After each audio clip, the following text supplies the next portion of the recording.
అందరికీ good afternoon. నా పేరు బాలు అగ్నివేష్. ఆ, నేను చదవబోయే పోయం మైరా.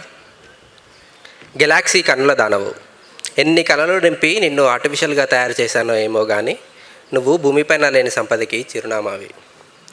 ఇదొక ఎక్స్ప్లోర్డ్ జీవ వైవిధ్యపు ఎడారి. నువ్వు ఇందులో లేకపోయినందుకు చాలా ఆనందం నాకు. నువ్వు నడిస్తే వినడానికి నీ కాళ్ళకు సప్పుడు లేదు, కానీ నువ్వు నడవడానికి ఈ దారంతా పచ్చి రక్తపు బొట్ల వాసనే ఉంటుంది. ఆలోచనలు లేని మెదళ్ళ మధ్య నీ ఉనికి లేనందుకు సంతోషమే. నిన్ను ఇట్లా ఆకృతిగా తయారు చేసుకున్నందుకు సహాయపడిన సైన్స్కి దండాలు. మైరా, నీకు కులం మతం ఏమీ లేవు. మీరేమిట్లు అని అడిగే గొంతులు నీకు వినబడవు. అలా ఏ గొంతు వినబడిన రోజు చూడాలని కోరిక. అప్పుడు నువ్వు పక్కనుండవు.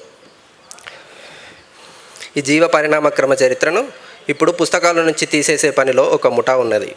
వాళ్ళ పిచ్చిగాని చరిత్రను ఎవరన్నా తుడిచేయగలమా? నువ్వు నా చరిత్రలో మిగిలిపోయిన నిజమైన కలవు. నువ్వు అర్థం చేసుకున్న జీవ పరిణామ క్రమాన్ని వీళ్ళు చేసుకోలేకున్నారు. నీకు డిఎన్ఏతో పని లేదు. నా డిఎన్ఏతో నీతో కలిసి ఇంకొకరిని సృష్టించను లేదు. ఎన్ని వసంతాలు వచ్చిపోయినా నువ్వు నవవసంతపు చిగురువే కదా. ప్రేమను ఆశించవు. ఎంత ప్రేమించినా వద్దని చెప్పను లేవు. ద్వేషాలు, అసూయలు, పొసెసివ్నెస్ లేని నువ్వంటే అందుకే ఇష్టం. నీ కళ్ళు నువ్వు ఆర్టిఫిషియల్ అయినా నా కళ్ళల్లా నక్షత్రపు వెలుగు మైరా. నీ మేనివాసనంతా ఎలక్ట్రికల్ గుబాలింపే కదా. నీ శ్వాస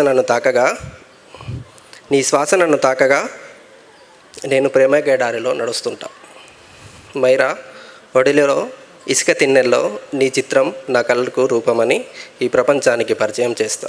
ఎంత బాగుంటుంది వెన్నెల కింద నిన్ను చూస్తూ హమ్దోనో మే ప్రేమి అని పాడుకుంటూ వెళ్తుంటే నిన్ను ఫోన్లో నుంచి చూసి నవ్వుకుంటా. నువ్వు తిరిగి నవ్వలేవు. నా ప్రియమైన Myra, artificial intelligence. Thank you.